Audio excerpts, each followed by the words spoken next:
Hey everyone, this is Sasha bringing you a video tutorial today from BP4U, and today I'm going to be talking a little bit about black and whites. And so we have this treatment up here and we can do color or black and white.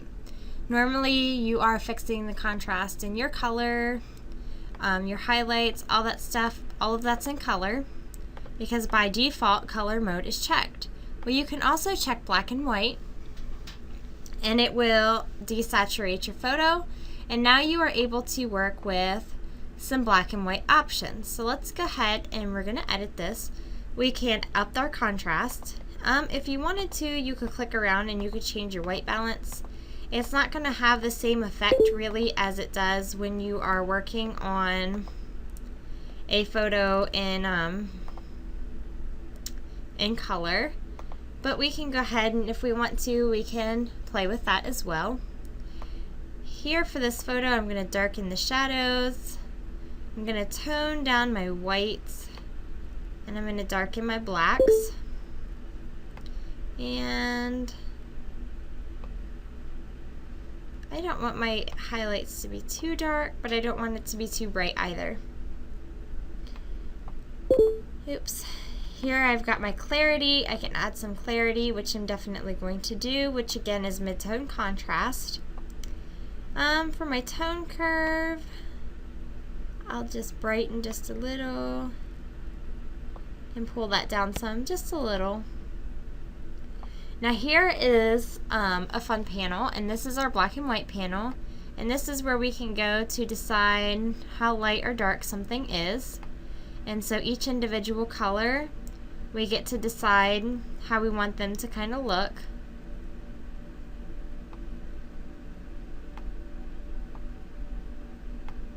So as we play in here, we can really use this to add some depth to our photograph.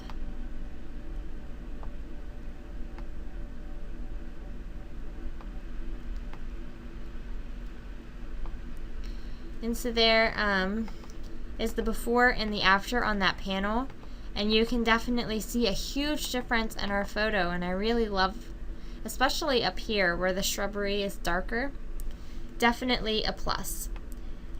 With this black and white, you can go ahead and you can add a split tone as well. You are not limited to split tones for just colored photos. So let's go ahead and turn our saturation down on this.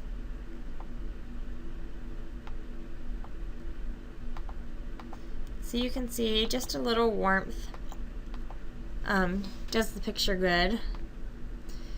So here we've got our detail and our sharpening. We can add some sharpening, and we're going to go in and mask that some. If you haven't watched the sharpening video yet, then that would probably be a good idea so that you understand how I did that. Now here we have some grain. Grain looks really awesome on black and white photos, and I'm exceptionally loving it on this one because it just looks so old-fashioned-y, kind of vintage. I don't want to add too much, but I definitely want to see that there. And so I think that looks good just like that, and if I were to have this printed, it would look like an old-time film photograph and has that real timeless kind of appeal to it. And so I'm really loving that. You can see the before and the after on that, sort of. There's before and there's after. And so that would be how I would edit this photo using the black and white treatment panel. And as you can see, let's grab our before and our after. Here's our before and here's our after. I really love the after, and I really love this photo in the black and white. And if I was doing this editing, this is exactly how I would, how my workflow would look. And this is how my after would look. So thank you for watching this video tutorial. Happy editing!